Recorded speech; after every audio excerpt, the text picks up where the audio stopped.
It's 5:35, so I don't want to keep us too late tonight. Obviously, we'll have our dinner times coming up, so we'll get started. So thank you, first of all, for joining tonight's call. Again, the purpose, you probably have noticed that we've already done like maybe this is, I think, the fourth or fifth online gathering we've held so far as a church, not including the youth gatherings that we've done. But I guess for me, when we were instructed and kind of had no choice but to kind of close down our churches, at least the way that we usually operate. Um, we had we had kind of two paths ahead of us. We could either kind of let things go during this time and just kind of isolate and be isolated, or we could try to keep people connected as much as possible and use this as an opportunity really to learn about our faith, to stay connected and to grow during this time, even though it's a very challenging time, of course, especially not being able to come for worship services. So we've been really trying to get ourselves out there via Zoom, via Facebook, really put our message out there. And so I thank you for participating. Just so you know, so that you guys know, and you can share with your friends who are not able to join. I'm recording all the learning meetings, like tonight, the Bible studies, things like that. And those will be shared. The links for the videos will be shared on Facebook. So if you miss, for some reason, if you miss the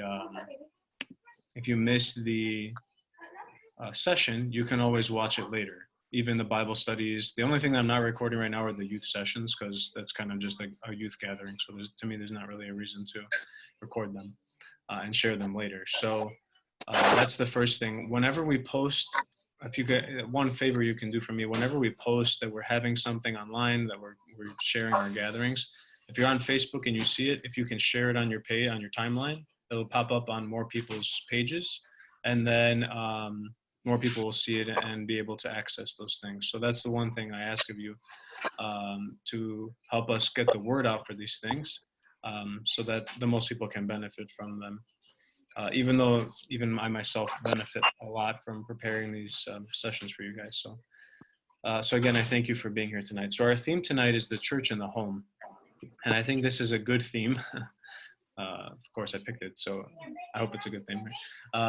But I think it's important because now that we've been separated from the big church, at least for now, hopefully temporarily and not for too much longer, I think it's really important to strengthen our church at home.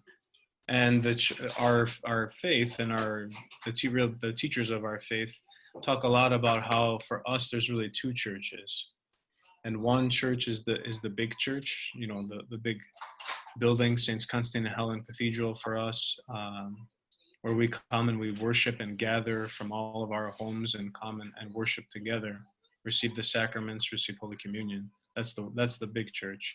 But there's also the second church, or what we call the little church, or the church in the home. And I think this kind of analogy, or this kind of terminology and vocabulary, really kind of nails down the point, is that our lives as Christians don't end when we walk out the door on Sundays, when we walk out the door of church on Sundays. We're really called to carry all the things that we've learned, the power and the grace that we receive in the sacraments. We're called to carry them into our day-to-day life, lived out in our home, and vice versa. Our life at home, or hopefully our spiritual lives at home, are strong and vibrant and flourishing, and then we carry that into the life of the big church as well, where we can thrive and flourish as a family, as a church family, and as a community. So I think it's important, and again, an opportunity for us during this time to really focus on this church, the little church in our homes, to strengthen ourselves, strengthen our families, grow with Christ, but also to strengthen our communities. The stronger our church homes are, the church in our homes are, the stronger our church communities will be. Tonight I have Presbytera Daniel with me. She's going to help share a few of her thoughts as well on some of these topics, to kind of give you a glimpse into at least our our home and how, our church of the home. So she's going to be here to share thoughts. Panayoti will be here in the background. Right now he's watching VeggieTales. He's watching YouTube. So we're doing what we have to. We're a little side note. We live in a 2-bedroom, 1-bathroom condo. So and now we're both working from home and raising Panayoti from home. So it's been a little crazy, but we're happy to join together to make this offering to you. Another reason why the Church of the Home is really important is there's actually been a study done, and one of the big questions that we have many times as Christians is how do we keep our kids in the church beyond high school and Goya and Sunday school? How do we keep young people in the church as they get older? So kind of securing and protecting the future of our parishes, but also helping to raise vibrant families in our communities as well. And one of the things, and I'm going to share this page with you guys here. Hopefully you'll be able to see it when I pull it up. One of the things is that, you can see this article here, is that the number one reason teens keep the faith as young adults in this article is a vibrant spiritual life at home. So I'll just read a little section here. It's the paragraph, it says just 1%. That's where I'll read from. It says, just 1% of teens ages 15 to 17, raised by parents who attach little importance to religion, were highly religious in their mid to late 20s. So in other words, if a teenager is growing up in a home where the parents don't really give any importance to their faith or the life of the church, of their own, whatever faith background they are, this isn't just Orthodox, this is cross, Christian denominations. They only have a 1% kind of retention rate of being highly religious. Now, in contrast, you can see, sorry, I'm going to admit this person. You can see in contrast, 82% of children raised by parents who talked about faith at home attached great importance to their beliefs and were active in their congregations, were themselves religiously active as young adults, according to data from the latest wave of the National Study of Youth and Religion. So that's a big number. 82% is a big number. The number we usually hear is that 60% of young adults kind of not lose their faith, but leave their churches during their college years and during their young adult years. This kind of shows the biggest factor to keeping them in the church. And my point here is not to put the pressure on you all as parents or grandparents or wherever you're at in life. Like, to me, that's not the point. The point is that for these kids, these 82%, the spiritual life of the home was vibrant. That their faith was not just like a Sunday morning activity, but rather it was something that was like a part of their daily life. It was a part of their daily reality. And it was those kids, those teenagers growing up who were able to maintain and fit their faith and be religiously active as young adults. So I think that's really important for us to realize. And underpinning that is the idea that as Christians, we're not just subscribing to a philosophy. We're not just following some moral principles. It's not something where we can go to class and learn our faith, although there are elements that are academic. The truth is, the fullness is that Christianity is a life. The earliest Christians didn't call themselves Christians. They called themselves the Way, because for them, their faith was lived out on a day-to-day basis. It showed a new way of life, not just a new way of thinking or a new, again, set of moral principles, but rather it was a way of life. And the best way to pass on our faith to the next generation and to our families, our kids, our grandkids, godchildren, whatever, is to live those principles out where we live, not just in the church, but also where we live. And that's where it sinks in. I've told parents at my previous parishes and my home parish, bringing your kids to church is very important. Coming to Sunday school afterwards is great. But at the end of the day, it's like an hour and 45 minutes or 2 hours out of like 168-hour week. the bulk of their living is done in the home. And that's where much of that's where really the Christian life takes root in their hearts. So that's why we wanted to focus on this idea of the church in the home, what that means, why it's important, and they give like a framework for what that looks like in your own homes. And really, Presbytera will talk a little bit more about this, but that's something for you to decide. You know, it's not something I can tell you what to do, or Presbytera can tell you what to do, or Father Ted, or whoever. It's something that each of us kind of have to decide for ourselves what's going to work best for our family. So I'm going to pass it over now to Presbytera, and Presbytera is going to talk to us a little bit about sacred space in the home. That's going to be our first section. We're going to talk about sacred space in the home, and then we'll talk about what we do in that sacred space. And then at the end, we'll have time for questions if you guys would like. Do you want to use my headphones? Can you guys hear me if I'm sitting here, or Here, just use these ones. I'll just use these. We'll switch. These are fancy headphones. Okay. So I'm a teacher by trade, and a couple months ago, I did a training on helping students who are academically, their brains are ready to learn, but they lose a lot of papers, they aren't completing their homework, and they're not doing well in school, not because they're not capable, but because something else is going on. So in this training, what we learned is that generally the first questions you need to ask is, where is there a spot in their home where they can study? And are they doing their work consistently? Is there a special time that they're doing their work? And what we're finding is that students who are a little bit scattered or disorganized don't do as well, not because they're not capable, but because they really struggle with setting up a special time and a special space to study. And I was like, oh my gosh, this was my teenage years. This was my problem. And then I thought a little bit more about it. I was like, this is my spiritual problem. Because every confession that I go to, it's always the same thing. You know, I forget to do my prayers, or I do my prayers for a while and then I can't keep up the habit. And so I was really thinking about that as we started reading through this book called Little Blueprints of the Little Church. This is an awesome book. If you get a chance to read it, it just goes section by section and talks about basically how to help us create a life. Oh, okay, mommy will be fast. How to create a life and a space and a time for Christ. So, sorry, I'm gonna kick Father out to go hang out with Funny OD.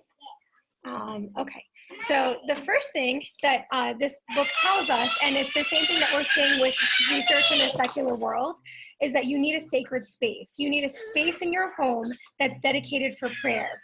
And in that prayer area, you're going to have things that are meaningful to you. So just like if you're studying, you need a spot with sunlight and that has all your materials. Father, can you take him into the other room? Okay, sorry guys, bear with us. We're all working through our distance programs. So in our prayer corner, we don't just have saints that we have icons of, because we have a lot of icons like #priest problems, just not a problem. We have icons of saints that really we pray a lot to. So in our prayer corner, I brought over just a few of them. We've got St. Nectarios. He's very special to my family because my papu was very sick for many years and we prayed to him a lot. So I found just this little icon and he stays with us always. He's very important to me. We also have St. Catherine. She's just one of my favorites, and obviously Panagia. But it could be a different saint for everybody. So the first thing you're going to want to do when you're conceiving your own prayer corner, even if you have one already, is who am I praying to, or who am I asking help from to intercede to God for me? And those are the saints you want to put there, even if it's just a paper icon. The next thing is finding the spot in your home that's best. And I've actually moved our prayer corner 4 times. So the first spot, we had our prayer corner in Father in my room, but Father works late hours if he has meetings or church. So I might be, oh, do you want to come sit with mommy? Panioti's going to come join our meeting. Come here. There we go. So from there, I moved it 3 more times because I just couldn't find a space that we could consistently pray. In our room, I would start cleaning, or, you know, there were other distractions, but we ended up moving it here. And I put the shelf too high, so I couldn't see the icons. And then I finally moved it next to our TV when the quarantine started, because we streamed the services there. So I'm actually going to walk you guys over there now so you can see where we moved our prayer corner, and then we'll take a look through all those things. And you are going to hear Veggie Tales in the background. That's your bonus. You get to hear Veggie Tales while we look at our prayer corner. And then we'll talk a little bit about what would be meaningful for each family to have in their own prayer corner. So if you take a look at our prayer corner, we have some, just on top of like putting at these toy shelves, because that's the space that we have right now. We've got our prayer books that we use. We've got our Bible. We have our censer, not a necessary thing, but it is nice for longer prayers. And then saints that are meaningful to us. And right now, this is working out pretty well. If someone wants to sleep, we're not interrupting them by praying in a bedroom. And it's the only common space that we have that we can say, okay, I'm going to say my personal prayers, or we're going to do family prayers, and that's where we do them. So it's all that to say it's okay to move your prayer corner if it's not working where you're at. We tell that to students all the time. Move somewhere until you find a spot that you can actually do your work. The next thing is finding sacred time. Oh, I'm sorry, with sacred space, I mean, we also have, this is holy oil from St. John Maximovich in San Francisco. If you hear of anyone going to San Francisco, just beg them to pick you up a bottle of his holy oil. It's amazing. We bless all of our heads every night before we go to bed. We have a little bit of holy water for morning prayers, and then incense if we're doing compline at night, which we'll talk a little bit more about that. So once you set up your space, now it's time to decide what's going to be your prayer time.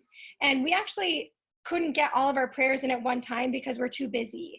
And it was really frustrating to me. I want to read the Bible, I want to read the saints, and I want to pray, but I just couldn't find a time where we could do this with Panayoti and Father being home at the same time. So I actually split ours in two. So we made a list of what we wanted to do. We looked at what the church asked us to do, and then we decided, okay, this is how it's going to work. We find one meal a day where we can eat together. Sometimes it's just lunch. And then on our kitchen table, I just bought like this box from TJ Maxx or something. And in this box, I have our Bible, and we just read one little section a day and the lives of the saints. Now, you actually don't need either of these things. You can get them both on your phone, which is really cool. And we start our meals with a prayer, and then we just read those. And I know other families have like cool schedules where they read the saints in the morning individually and all those cool things. You make it your own prayer rule based on what you and your spiritual father talk about. That's just what we do, because mealtime is the only time we're actually together.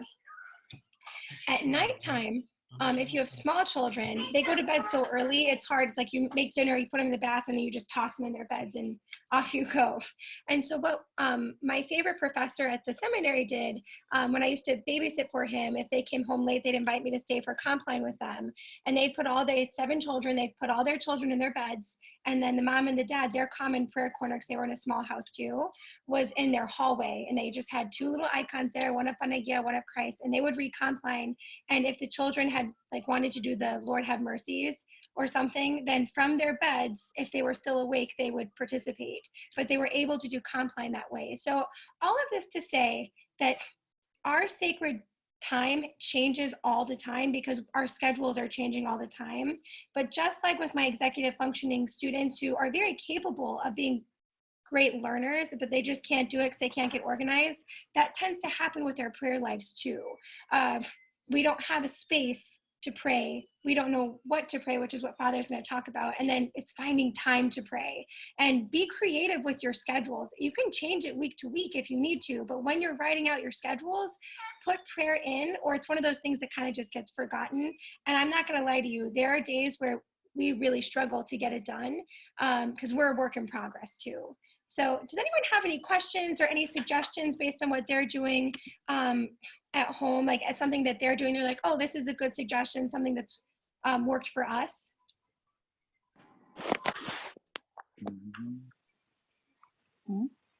How much time do you set aside for this, Presbytera? That is a great question. So right now, the common prayers we have sorry? Can you plug me in? Oh yeah, I'm sorry, I unplugged you. That's a great question. So right now, per our spiritual father, Yeah, so the question was how much time should we carve out a day? Per our spiritual father, Father and I have the same one. He told us to read Compline as a family together and to read the Bible and the Saints. That takes us about 25 minutes, but we still can't find 25 common minutes a day where we're all home. And so Panayoti and I will do the Bible and the Saints. If Father misses all 3 meals, then too bad. He has to read it on his own.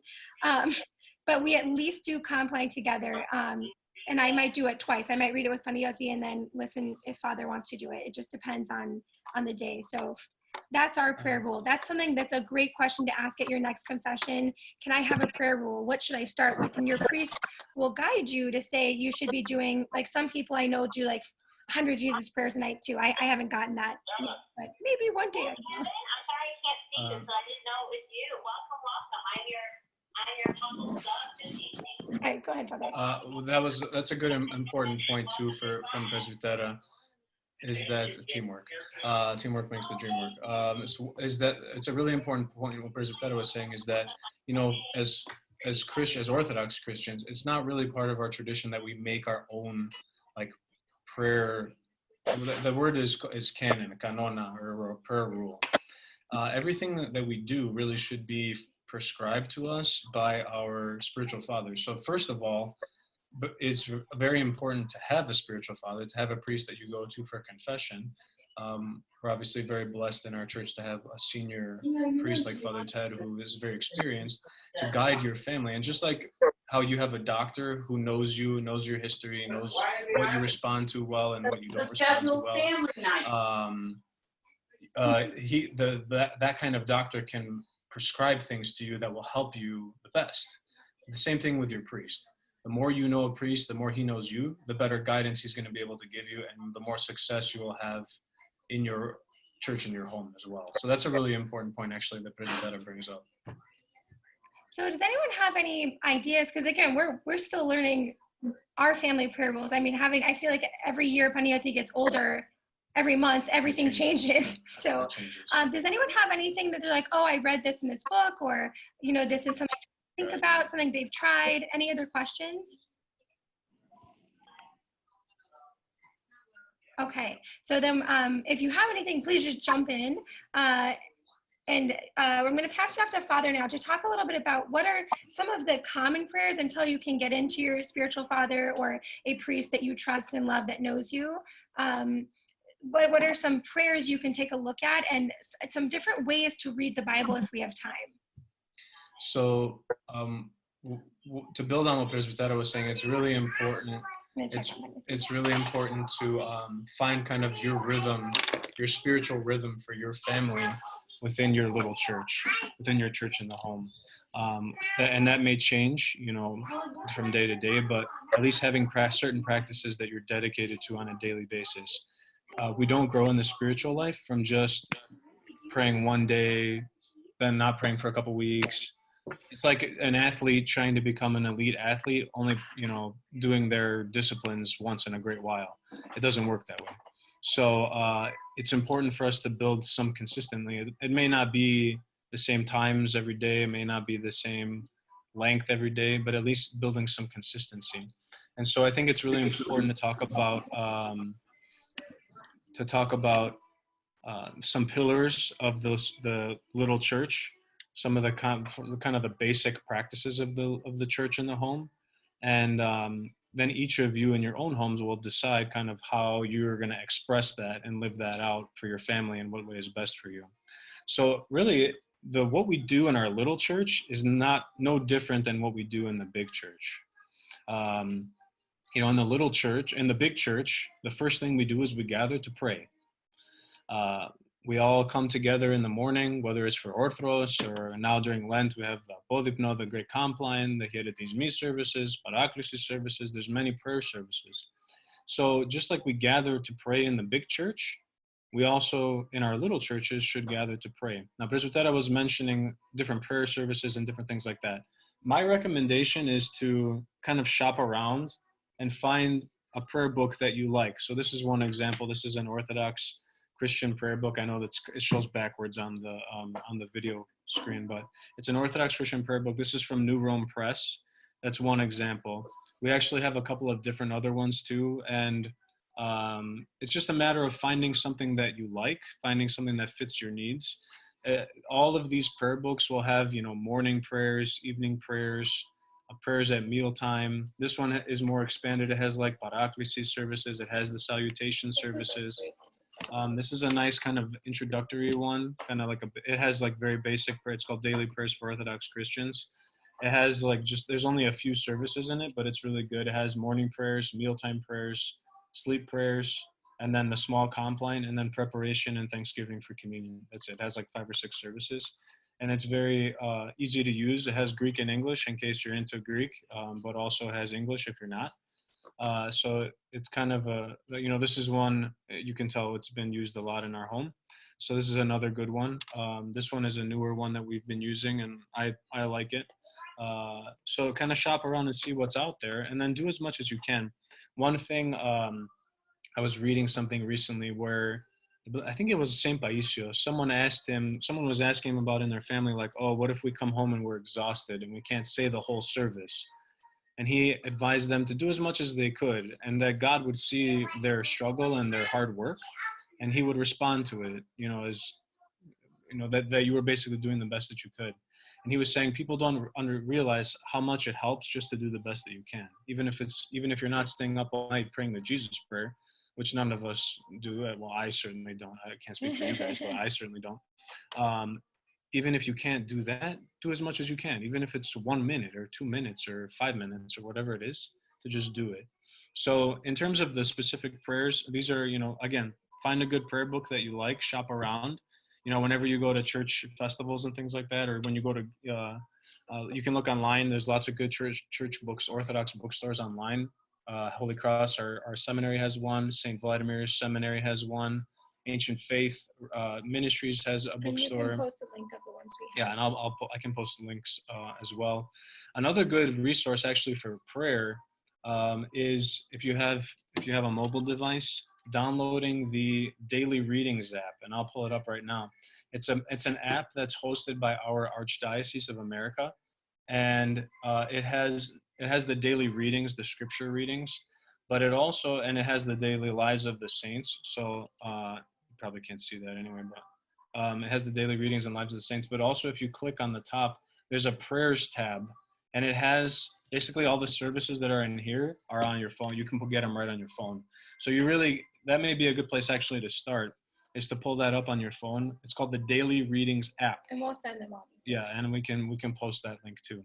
So that's a great place to start, and that way you're really never without a prayer book, so to speak, and you kind of have something to work off of no matter what you're doing. So that's a good resource too.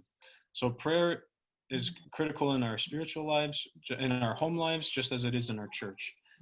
Someone once asked Saint Paisios. I'm really big into Saint Paisios. There's a big fat book here. There's a big fat book of his life that I've been reading, and it's awesome. It's an easy read. It's in our prayer corner too.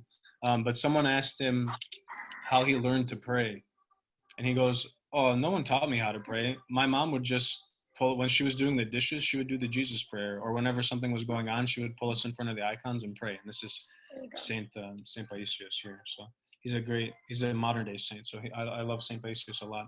So again, if we want to grow in our own faith and also pass that faith on to our children and our grandchildren, the best thing that we can do is practice it in our home. So the first pillar of our little church has to be prayer. Doing it communally is the best case scenario if you're able to pray as a family.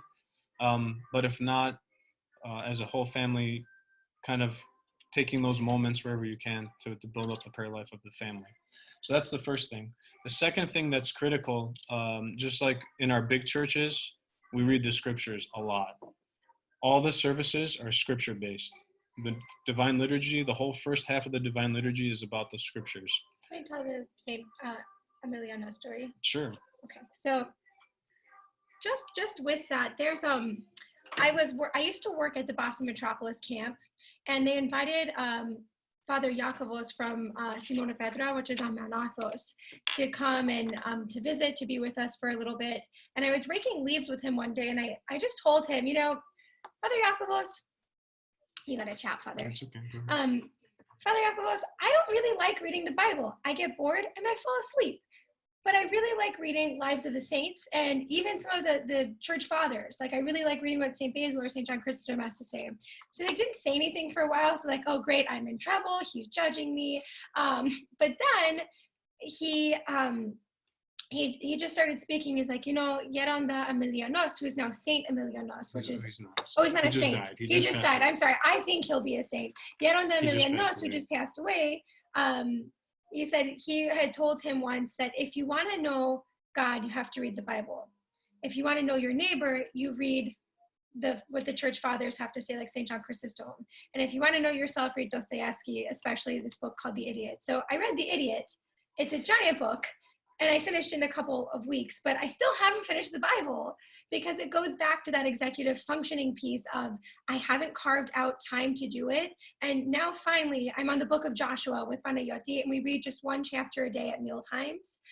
But we go from the beginning of the book and we're going towards the end. And the church has special readings each day that are inspired by the church calendar. So, for example, during Lent, there's a lot of Old Testament readings, prophecies, things like that. And those specific readings are prescribed to us because they're on the theme of Lent. On the Sunday of the Cross, we read something about the cross because it's on theme. So really, that's another question for your spiritual father, what to read. But for Panayoti and I, we're reading beginning to end. And I'm going to go check on Panayoti, and I'm going to pass you back to Father. So just like with our prayer, it's important to kind of see what fits for you when it comes to reading the scriptures.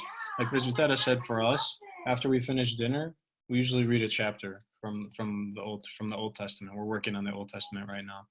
For you guys, it may be something similar. It may be you wake up in the morning and while the kids are eating breakfast, someone reads a little, section. It may be using that app on your phone again when you're in the car on the way to school or to work or whatever you're doing, pulling up, having one of the kids pull it up and reading the readings for the day, whatever it may be. Ancient Faith will read them to you. Ancient Faith Ministries, which is another great resource, and there's an app for that too. Ancient Faith Ministries app has something called the Daily Offering, which will read. You can actually listen to the scripture readings. Even if you're just driving in your car. Yeah, even if you're just driving around, you can download those podcasts and it'll read it. And they have Lives of the Saints and stuff too. So for us to really grow in our faith, the scriptures have to be central to us. Someone explained to me this way, and this kind of really rang home with me, was that the scriptures, the Bible, the New Testament especially, but the Old Testament too, are like Christ's love letters to us. So imagine now if you were like separated from your love and you were writing love letters and you were writing all these letters to them, meaningful, pouring out your heart to them. And then when you came back to meet them again, you found the letters unopened. How would that make you feel? It would probably make us feel horrible. Well, Christ has given us these words of life. He's given us these messages for him, as a means of expressing his love to us. And if we never open them, first of all, we're doing a disservice to ourselves, but also we're dishonoring the work that God has done for our own good, for the love that he's shown us. So if we really want to understand and deepen our relationship with God, the scriptures have to be part of it. Just like, again, we read the scriptures in our church all the time. The scriptures and the reading of the scriptures and talking about them has to be really part of what we do at home. And this is one of those things that in the article I raised, and the article I showed you guys, and I hope you'll be able to kind of look it up later, and I can share the link actually later and take a look at it. That's one of the specific things they talk about is when parents read and discuss the scriptures in their homes, it helps their children to stay in the faith for longer, through their college years and into adulthood. So that's a really big thing. So the first pillar is praying together. The second is reading the scriptures. The third one that we were going to talk about today is, do we have a third one? We were just going to focus on these two for today. The prayer and the Bible. Yeah. So other things to consider, we don't want to keep you guys too long tonight. So that's kind of what we're going to focus on today. Other things to think about too. Fasting. I know it's during Lent, we always talk about fasting. That's for an upcoming we'll talk maybe next week. We can kind of dive into fasting and what that looks like and how it's different. Even that's different for other people.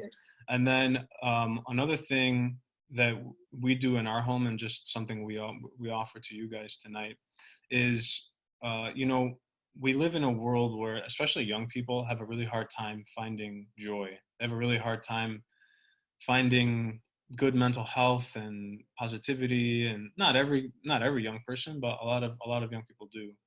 And so we have to think of ways also to foster joy in our homes. Just like in our church, we experience and we express joy in everything that we do. Even the Holy Week services, which are very contrition, Yeah. are like services of contrition and sorrow and Christ's passion and death, are filled with joy. So how do we foster that? And a researcher named Brene Brown, you may be familiar with her. Yeah, she links joy with gratitude. So we do something called gratitude practice. So maybe we can talk about that next week as well. So this week, again, we talked about why the little church is important, why your home church is important. We talked about sacred space, sacred time. We talked about prayer and reading the Bible. So that's a lot. So we'll pause there for tonight. Any questions? Yeah, at this time, we'll open it up to see if anyone has any questions. I'll unmute you guys. So if anyone does have a question they want to ask, they can go ahead. Or even suggestions, ideas. Yeah, or if you have things that you do in your own home that you find successful, we don't have to feel like we're like on an island. Like we're like on an island just trying to figure it out on our own. We're here to support each other as the church community as well. So if anyone has any questions, or if anyone has any things they do in their own home they want to share, feel free to jump in. Presbytera, what was the name of that book that you had, like the little church? Oh, this is the coolest book ever. It's by Alicia Bielitich. It's called Blueprints for the Little Church, and it's amazing. It goes step by step, just on why the little church getting started. Like that's really finding that space and time. Yeah, it's done by Ancient Faith Publishing. So if you go on Ancient Faith Ministries, you can find it. And she actually has podcasts on. She has podcasts on there too. She's really good. I pulled out 2 other parenting books that I've been kind of trying to get through, because you all know that I carving out 25 minutes is hard for me. But, so we've got two other books that have been really helpful. We know it's backwards. But Parenting Towards the Kingdom is a Philip Mamalakis book. I used to babysit for him, and he's got a lot of good words there, and he has some great podcasts on Ancient Faith too if you type in Dr. Philip Mamalakis. And this one is short, so I actually got through it. It's called On the Upbringing of Children, and it's a little bit like scary at first. You're like, whoa, but it gets really cool, and it just talks about how when we're parenting our children, how different struggles that they manifest as adults actually come from struggles that they have their whole life, and ways that we can kind of guide them to deal with the challenges that they face, because we all have unique challenges that we face. And if I could leave one parting thought, at our, I heard Alicia Bielitich speak once, and she opened up her talk with this incredible idea. She's like, in America, when we ask, like, what do we want most for our children? Most parents will say, I want my children to be happy. I just want them to be happy. She's like, I don't want my children to be happy. I want my children to be saints. And I was like, okay, but how does one do that? Or what did she say? But essentially she was saying, I can't guarantee that my children will be happy. I can't guarantee that they're not going to get in a car accident and have something horrible happen to them. She's like, I can't guarantee that. But what I can guarantee for them is that if they center their life on Christ, that Christ will take them through anything. And so I've really just been trying to think of that when I struggle to carve out 25 minutes a day. But there we are. Any other thoughts, comments? Zoe, I saw that you posted that you love St. Paisios. He is our jam. He is so cool. Yes, he is. St. Paisios is the man. And he has a great sense of humor. I bust out laughing often reading St. Paisios. So if you want a nice read, it's not quick because it's like 700 pages, but the pages go quickly. But it's a good read. It is a very good read. Yeah, very good. Father Presbytera, my question is, I have a difficult time understanding the Old Testament. So that's kind of what I'm probably ashamed to say about why I don't read the Bible as much, but I have been using the Daily Readings app. New Testament's obviously easier to understand. So is there a Mm. time possibly when we can do like a Bible study from the very beginning to the end?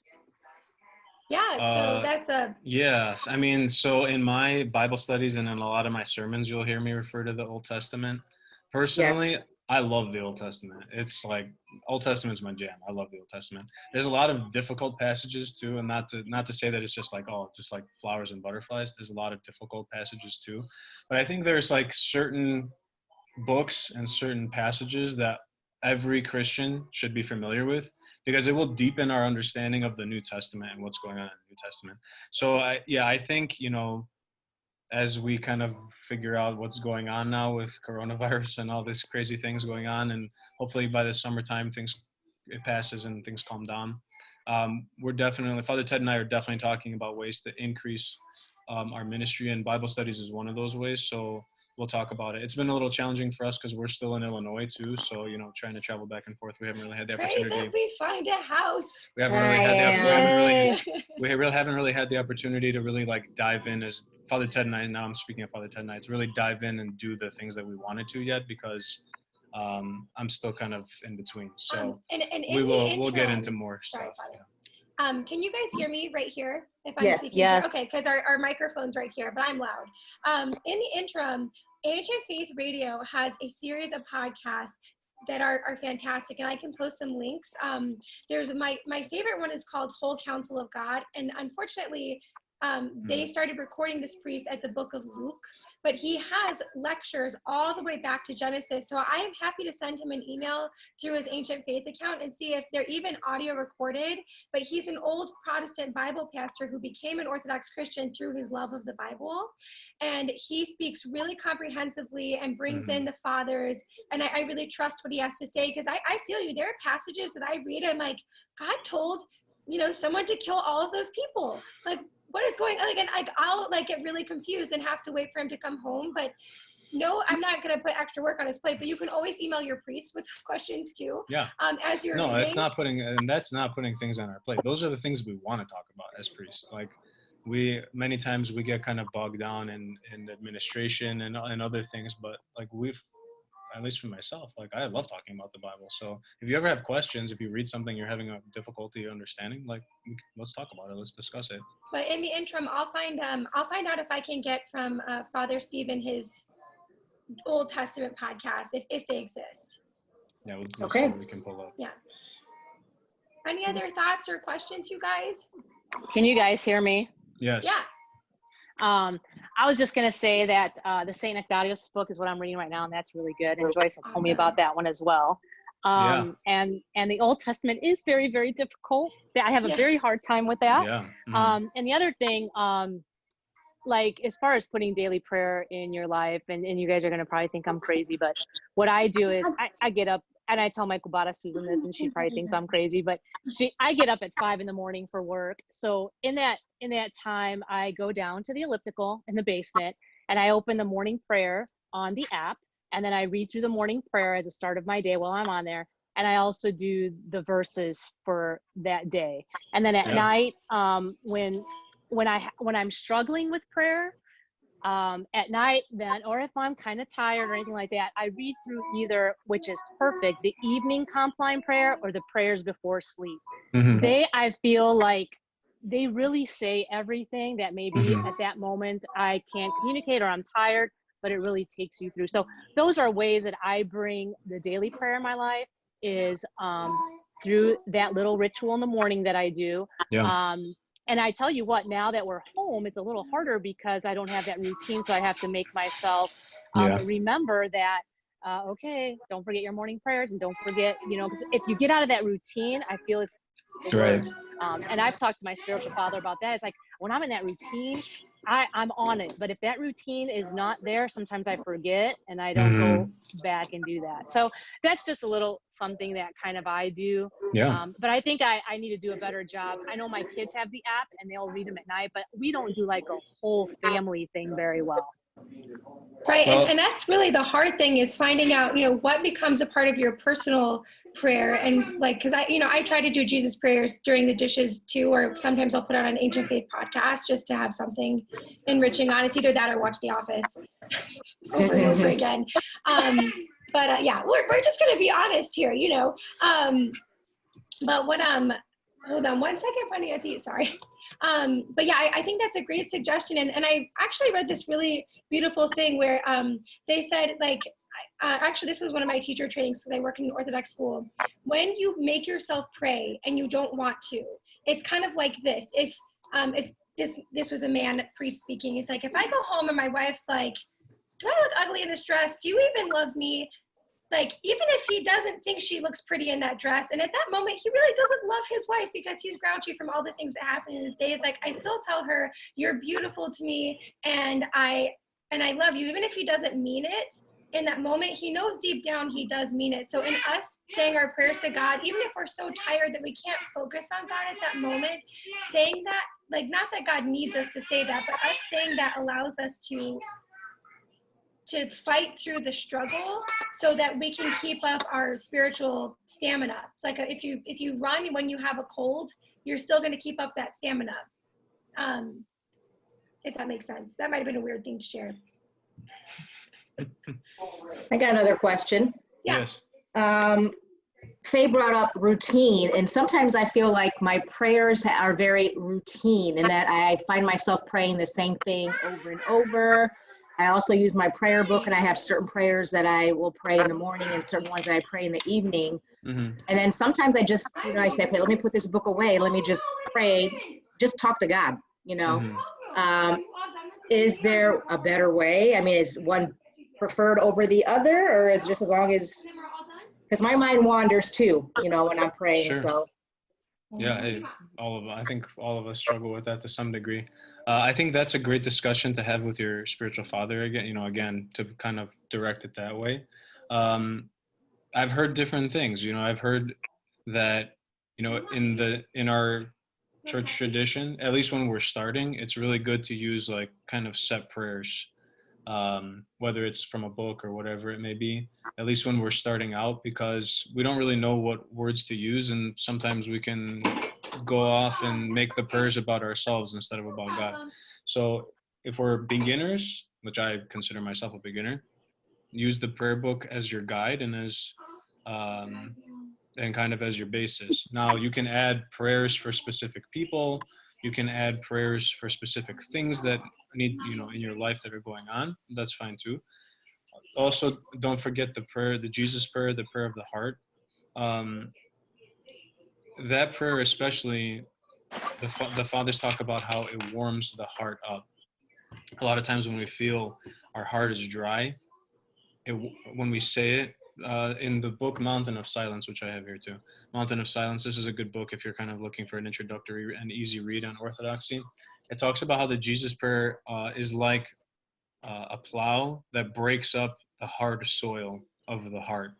So the more you say it, the more the hard soil gets broken down and the seed of faith can be planted and take root. Mm-hmm. So the Jesus prayer is really super important too. So if you incorporate, prayer from your prayer book, the Jesus prayer, and then some personal prayer for things that, are going on in your life, I think those are all good things. But again, talk to your spiritual father and get some guidance about what is going to be best for you, because everybody's going to be a little bit different. It's not going to be the same. Not everybody gets the same prescription, from the doctor. Everyone's going to have their own path. So that's what I would say. thank you. Any other questions or thoughts, things I want to share? Or even just like kind of comments or wow statements from what you're like, oh, I heard this somewhere else, and this kind of relates to what you said here. Like this is open game here.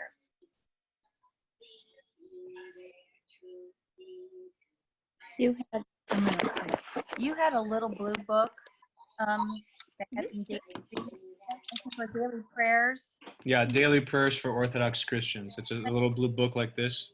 Okay, yeah. With a gold cross on it. Yeah. And This is a really good the prayer one book. I use. Yeah, this is a good prayer book to have. It's called Daily Prayers for Orthodox Christians. It's from Hellenic College. So if you look on Hellenic College Holy Cross's bookstore, you can probably find it on there. Okay. Does that come in different versions? Because I think I have one that's light blue. possibly. Yeah. There may they, be different they editions. have one that's a little bit smaller too. That's light blue. Yes. Yeah. So that one, I don't know if that one has Compline. Check in there because I might have just like. I'm pretty sure old this prayer version. book is what they use on the Daily Readings app. So if Yeah, it doesn't have any of the services. It's just prayers. Yeah. Right. So if you want to use the Daily Readings app, I think it's the same prayer services, prayers Yep. that are in there. So. And we'll post pictures and links for all of these things to help you guys out, like where to find stuff. And if I forget, just comment. And Mhm, when like, I post the recording, just comment so that I remember to post them because we're kind of going crazy right now trying to figure everything out. So. All right. Any parting thoughts? We've been on for almost an hour now, so I don't want to keep everybody too late. So if there's any parting thoughts or questions or anything like that.